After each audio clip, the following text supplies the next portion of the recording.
அனைவருக்கும் வணக்கம். இந்த போட்டோல இருக்காங்களே, இந்த பெண்ணுடைய பேரு பிரீத்தி. இவங்களுக்கு இப்போ 25 வயசு ஆகுது. இவங்க கன்னியாகுமரி மாவட்டம் முளகுமூடு கிராமத்துல வசித்து வராங்க. பிரீத்தியுடைய கணவனின் பெயர் ரமேஷ்குமார். இந்த தம்பதிகளுக்கு தற்போது 2 குழந்தைகள் இருக்கு. மூத்த மகனான விஷ்ணு 9 வயதும், இளைய மகளுக்கு 4 வயதும் இருக்கு. பிரீத்திக்கு 15 வயசு இருக்கும் போதே கணவனை பிரிந்த பிரீத்தியோடைய அம்மா குடும்ப கஷ்டத்தின் காரணமாக ரமேஷ்குமாருக்கு பிரீத்தியை திருமணம் செஞ்சு வச்சாங்க.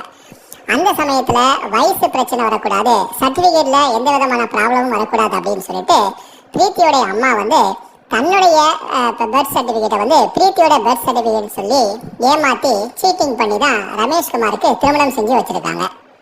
அதன் பிறகு 2 பேருமே கணவன் மனைவியாக சந்தோஷமாக தான் வாழ்ந்து வந்திருக்காங்க. அடுத்தடுத்து 2 குழந்தைகளும் பிறந்திருக்கு. ஆனா இவங்க குடும்பத்துல கடுமையான வறுமை ஏற்பட்டிருக்கு. அந்த சமயத்துல தான் ரமேஷ்குமார், நான் வெளிநாட்டுக்கு போய் சம்பாதிச்சு பணத்தை அனுப்புறேன் அப்படின்னு சொல்லிட்டு வெளிநாட்டுக்கு போயிருக்காரு. சவுதி அரேபியாவுக்கு சமையல் வேலைக்காக அவர் போயிருக்காரு. அதன் பிறகு பிரீத்தி மட்டுமே 2 குழந்தைகளோட வாடகை வீட்டுல தனியாக வசித்து இருக்காங்க. ரமேஷ்குமார் வெளிநாட்டுக்கு போய் 2 வருஷத்துக்கு அப்புறமா நான் ஊருக்கு வரேன் அப்படின்னு சொல்லிட்டு தன்னுடைய மனைவிக்கு ஃபோன் பண்ணி சொல்லியிருக்காரு. 2 வருஷத்துக்கு அப்புறமா தன்னுடைய மனைவி மற்றும் குழந்தைகளை பார்ப்பதற்காக ரொம்ப சந்தோஷமா வீட்டுக்கு வந்திருக்காரு. தான் இன்னைக்கு தான் வரப்போறேன், இத்தனை மணிக்கு வீட்டுக்கு வந்துடும் அப்படின்னு சொல்லிட்டு தான் மனைவி கிட்ட அவர் ஏற்கனவே சொல்லியிருந்தாரு. அவரும் ஆசையா தன்னுடைய வீட்டுக்கு வரும்போது பார்த்தா வீடு வெளிப்பக்கமாக பூட்டப்பட்டிருந்துச்சு. என்னடா இது, வீடு பூட்டி இருக்கு, நாம வெளிநாட்டிலிருந்து வரோம், நம்ம மனைவி நமக்காக சந்தோஷமாக காத்துக்கிட்டு இருப்பான்னு பார்த்தா வீட்டை பூட்டிட்டு எங்க போனா அப்படின்னு சொல்லிட்டு ரமேஷ்குமாருக்கு பெரிய அதிர்ச்சியா இருந்திருக்கு.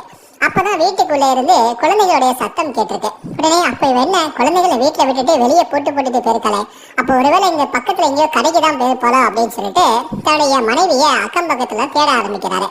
எங்க தேடியும் மனைவியை காணோம். என்னடா இது, மனைவியை காணோம், அப்படி எங்க போனா அப்படின்னு சொல்லிட்டு அதுக்கப்புறம் கொஞ்சம் அவுட்டர்ல பல இடங்கள்ல தேடி பார்க்கிறாரு. எங்க தேடியுமே மனைவியை காணோம். அதன் பிறகு இரவு வீட்டுக்கு வராரு. அப்ப பார்த்தா வீடு திறந்திருக்கு.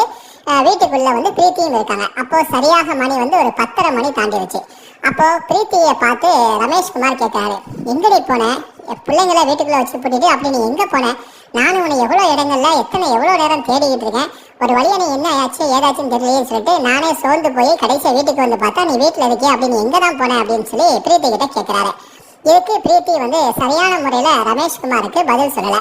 இதனால ரமேஷ்குமார் தன் மனைவியோட தகராறு செய்ய ஆரம்பிச்சிட்டாரு. அப்ப நான் வெளிநாட்டுக்கு போன நேரங்கள்ல நீ இப்படிதான் குழந்தைகளை வீட்டுல வச்சு பூட்டிட்டு நீ எங்கேயோ வெளியே போய் ஊர் சுத்திட்டு வரியா, எவங்களுடைய போயிட்டு வரியா அப்படின்னு சொல்லிட்டு சண்டை போட ஆரம்பிச்சிருக்காரு. இதனால கணவன் மனைவிக்குள்ள தகராறு ஏற்பட்டிருக்கு. அந்த சமயத்துல பிரீத்தி கணவரை விட்டு குழந்தைகளையும் விட்டுட்டு வீட்டுல இருந்து கிளம்பி போயிடுறாங்க. அதன் பிறகு ரமேஷ்குமார் தக்கலை காவல்துறையை போயிட்டு தன்னுடைய மனைவியை தன்னோட சேர்த்து வைக்குமாறு அவர் புகார் கொடுக்கிறாரு. அப்போ ரமேஷ் போலீஸார் என்ன பண்றாங்கன்னா பிரீத்தியை காவல் நிலையத்துக்கு அழைத்து பேச்சுவார்த்தை நடத்துறாங்க. அப்போ பிரீத்தி போலீஸார் கிட்ட என்ன சொன்னாங்கன்னா, எனக்கு கணவரோடையும் குழந்தைகளோட வாழ எனக்கு விருப்பம் இல்லை, எனக்கு 15 வயசு இருக்கும் போதே என்னோட விருப்பமே இல்லாம என்ன சின்ன வயசுலயே நான் சிறுமியா இருக்கும் போதே எங்க அம்மா ரமேஷ்குமாருக்கு திருமணம் செஞ்சு வச்சிடறாங்க. எனக்கு இப்ப 25 வயசு தான் ஆகுது, அதுக்குள்ள எனக்கு 2 குழந்தைகள் இருக்கு, என் மூத்த பையனுக்கே கிட்டத்தட்ட 10 வயசு 9 வயசு ஆயிடுச்சு, நான் அறியாத வயசுல என்னுடைய அம்மா எனக்கு கட்டாயப்படுத்தி திருமணம் செஞ்சு வச்சாராங்க, எனக்கு ரமேஷ்குமாரோட வாழ விருப்பம் இல்லை அப்படின்னு சொல்லிட்டு போலீஸ் ஸ்டேஷன்ல சொல்லிட்டு போயிடுறாங்க. அப்போ போலீஸார் ரமேஷ்குமார் என்ன சொல்றாங்கன்னா, சரிப்பா, குடும்ப பிரச்சனை, ஏதோ தகராறு, அவரும் ஏதோ நொந்து போய் இருக்கிறா, அதனால இந்த மாதிரி சொல்லிட்டு போறா, குழந்தைங்க மேல அவ பாசமா தான் இருப்பா, அதனால குழந்தைகளுக்காக கண்டிப்பா உன்னை தேடி வருவா, கொஞ்ச நாள் பொறுமையா இரு, கூடிய சீக்கிரத்துல உன்னை தேடி வருவா அப்படின்னு சொல்லிட்டு ரமேஷ்குமாருக்கு ஆறுதல் சொல்லி போலீஸார் அவரை அனுப்பி வைக்கிறாங்க. சரி, போலீஸாரே இப்படி சொல்லிட்டாங்க, என்ன பண்றது அப்படின்னு சொல்லிட்டு அவரும் 2 குழந்தைகளை வளர்த்துக்கிட்டு ஊர்லயே செட்டில் ஆகி கிடைக்கிற வேலைகளை பார்த்துட்டு இருந்திருக்காரு. அப்போ திடீர்னு ஒரு நாள் ரமேஷ்குமாரோடைய வாட்ஸ்அப் நம்பருக்கு ஒரு போட்டோவும் ஒரு ஆடியோவும் வருது. ஏன்னா இது ஏதோ ஒரு போட்டோ வருது மனைவியோட நம்பர்ல இருந்து அப்படின்னு சொல்லிட்டு ரமேஷ்குமார் ஓபன் பண்ணி பார்த்தா அங்க தன்னுடைய மனைவியான பிரீத்தி அகில் அப்படின்னு பக்கத்து ஊரை சேர்ந்த ஒரு வாலிபரோட சர்ச்சில் திருமணம் செஞ்சுக்கிட்டு அந்த போட்டோவை தன்னுடைய கணவனுக்கு அனுப்பியிருக்காங்க.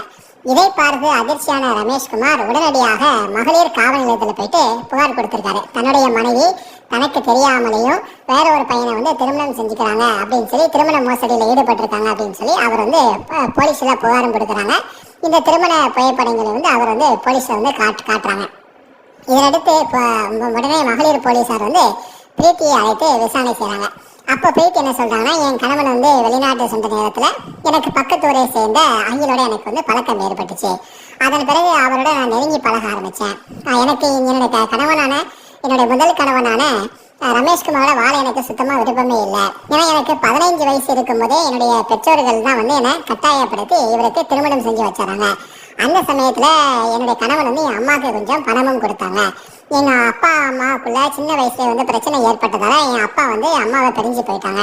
அதனால நான் வந்து சின்ன வயசுலயே நான் அம்மா பாட்டி தாத்தா தான் வீட்டுல தான் வளர்ந்துட்டு வந்தேன். அதுக்கப்புறம் நான் 15 வயசு இருக்கும்போதே ரமேஷ்குமார் வந்து அடிக்கடி எங்க வீட்டுக்கு வந்துட்டு போயிட்டு இருந்தாரு. என் அம்மாவோட வந்து கொஞ்சம் நெருங்கி பழகிட்டு இருந்தாரு. அந்த சமயத்துல தான் இந்த பழக்கத்தின் காரணமாக தான் என் அம்மா வந்து இவருக்கு திருமணம் செஞ்சு வச்சாங்க. அந்த சமயத்துல சான்றிதழ்ல எதுவும் பிரச்சனை வரக்கூடாது அப்படின்னு சொல்லிட்டு என்னுடைய பேருக்கு பதிலாக என்னுடைய அம்மாவுடைய சர்டிபிகேட்டை கொடுத்து தான், என் அம்மாவுடைய பர்த் சர்டிபிகேட்டை கொடுத்து தான் எனக்கு திருமணமே செஞ்சு வச்சாங்க. இவருடைய திருமண சான்றிதழ்ல என்னுடைய பேரே இருக்காது, என்னுடைய அம்மாவுடைய பேர் தான் இருக்கும். அப்படி பார்த்தா என் புருஷன் வந்து கல்யாணம் பண்ணது என்ன இல்லை, என் அம்மாவை தான். சர்டிபிகேட் படி பார்த்தா எனக்கும் அவருக்கும் திருமணமே ஆகல. ஆனா நான் வந்து இவரோட தான் நான் குடும்பம் நடத்தி இவருக்கு தான் நான் 2 குழந்தைகளையும் பெத்தெடுத்தேன். ஆனா எனக்கு இவரோட திரும்ப இப்போ வாழத்தை எனக்கு விருப்பம் இல்லை. அறியாத வயசுல என் அம்மா வந்து என்னை கட்டாயப்படுத்தி இவருக்கு திருமணம் செஞ்சு வச்சிடறாங்க. இப்போ எனக்கு வாழ்க்கைனா என்னன்னு புரிஞ்சு நான் விவரமான பிறகு எனக்கு பக்கத்தூரை சேர்ந்த அகிலோட எனக்கு பழக்கம் ஏற்பட்டுச்சு. நான் அவரோட நெருங்கி பழகினேன். அவரோட அடிக்கடி வெளியே தனிமையை சந்தித்து வந்தேன். சம்பவத்தன்று என் கணவன் வந்து வெளிநாட்டிலிருந்து வந்தபோது நான் வீட்டுக்கு லேட்டா வந்தேன். என்னோட வந்து சண்டை போட்டு என்னை நடுராத்திரி வீட்டை விட்டு அடிச்சு விரட்டி அனுப்பிட்டாரு. நான் அப்போ ஆதரவு இல்லாம நடு ரோட்ல இருந்தேன். அப்பதான் அகில் வந்து என்னை கூட்டிட்டு போனாரு. அந்த சமயத்துல நான் வந்து அகிலோட இருக்கேன் அப்படிங்கிற விஷயம் என் புருஷனுக்கு தெரிஞ்சுது.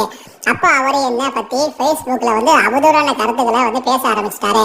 நான் வந்து வெளிநாட்டுக்கு, அதாவது என் கணவனான ரமேஷ்குமார் வந்து தன்னுடைய முகநூல் பக்கத்துல நான் வந்து குடும்ப வறுமைக்காக கஷ்டத்துக்காக நான் வெளிநாட்டுக்கு போன நேரத்துல என்னுடைய மனைவியான பிரீத்தியை தன்னுடைய காமத்தை கட்டுப்படுத்த முடியாம அவளுடைய ஆண் சுகத்துக்காக ஒருத்தனை தேடிக்கிட்டா. அவன் வேற யாரும் இல்ல, பக்கத்து ஊரை சேர்ந்த இந்த ஊரை சேர்ந்த அகில் அப்படிங்கிற வாலிபன் சொல்லிட்டு என்னை பத்தி ரொம்ப அசிங்கமா வந்து போட்டு இருந்தாரு. இதனால என்னால வேலைக்கு கூட போக முடியல. நான் வேலைக்கு போன இடத்துல கூட எல்லாரும் இந்த ஃபேஸ்புக் பதிவை பார்த்து என்னம்மா இப்படி போட்டிருக்க, என்ன ஏது அப்படின்னு சொல்லி கேட்டாங்க. எனக்கு ரொம்ப அவமானமா போயிடுச்சு. அதனால நான் வந்து வேலைக்கு போகாம இருந்துட்டேன். இந்த விஷயத்த அகிலோட அம்மா தான் வந்து என்னுடைய கஷ்டத்தை புரிஞ்சுக்கிறாங்க. அவங்க தான் வந்து எப்படியோ உன்னையும் அகிலையும் சேர்த்து வச்சு சோசியல் மீடியாவில் இந்த மாதிரி ஒரு தவறான விஷயம் பரவிட்டு இதுக்கப்புறம் வந்து என் பையனோட வாழ்க்கையும் இந்த மாதிரி ஆகி போச்சு. இதுக்கப்புறம் அவனுக்கு நான் வேற ஒரு கல்யாணம் பண்ணி வச்சாலும் கூட இந்த விஷயம் அந்த பெண்ணுக்கு தெரிஞ்சு அவனும் அவனுட்டு கண்டிப்பா பிரிஞ்சுதான் போவா. அதனால எப்படியோ உனக்கும் அவனுக்கும் ஒரு தொடர்பு இருக்கு அப்படின்னு சொல்லிட்டு ஊர் உலகத்துக்கு தெரிஞ்சு போச்சு. அதனால இதுக்கப்புறம் நீ ஏன் வந்து அவனை கல்யாணம் பண்ணி வாழக்கூடாது அப்படின்னு சொல்லி கேட்டாங்க. எனக்கும் அதுதான் வந்து சரின்னு பட்டுச்சு. அதனாலதான் நாங்க வந்து சர்ச்சில் போயிட்டு இந்த மாதிரி எனக்கு கல்யாணமான விஷயத்த நான் சொல்லாமலே எனக்கு இது முதல் கல்யாணம் அப்படின்னு சொல்லிட்டு நான் வந்து அவரை திருமணம் செஞ்சுக்கிட்டேன். ஏன்னா சர்டிஃபிகேட் படி அந்த சர்டிஃபிகேட்ல இருக்கக்கூடிய பேர் என்னுடைய பேர் இல்லை, என் அம்மாவை தான் வந்து அவரை கல்யாணம் பண்ணியிருக்காரு தவிர என்ன அவரை கல்யாணம் பண்ணல. அதனால இதுதான் எனக்கு முதல் கல்யாணம் அப்படின்னு சொல்லிட்டு போலீஸ் ஸ்டேஷன்ல போயிட்டு வந்து இந்த மாதிரி பிரீத்தி வந்து சொல்லியிருக்காங்க. ஏன்னா இது பெரிய வம்பா போச்சு அப்படின்னு சொல்லி போலீஸார் வந்து குழம்பி போயிருக்கிறாங்க. இந்த பெண்ணு சர்டிஃபிகேட்ல இருக்கக்கூடிய பேரு என் பேர் இல்லை, என்னுடைய அம்மா பேர் தான். அதனால என் கணவன் கல்யாணம் பண்ணது என் அம்மாவை தான் அப்படின்னு இந்த பொண்ணு சொல்லுது. அதே சமயத்துல இவருக்கு தான் நான் இந்த 2 குழந்தைகளையும் பெத்தெடுத்தேங்கிறதையும் ஒத்துக்குது. இப்ப என்ன பண்றது அப்படின்னு சொல்லி போலீஸாரை வந்து குழம்பி போயிருக்கிறாங்க. இதை பத்தி உங்களுடைய கருத்துக்கள் என்ன அப்படிங்கிறத கீழே இருக்கக்கூடிய கமெண்ட் செக்ஷன்ல மறக்காம சொல்லுங்க. நன்றி, வணக்கம்.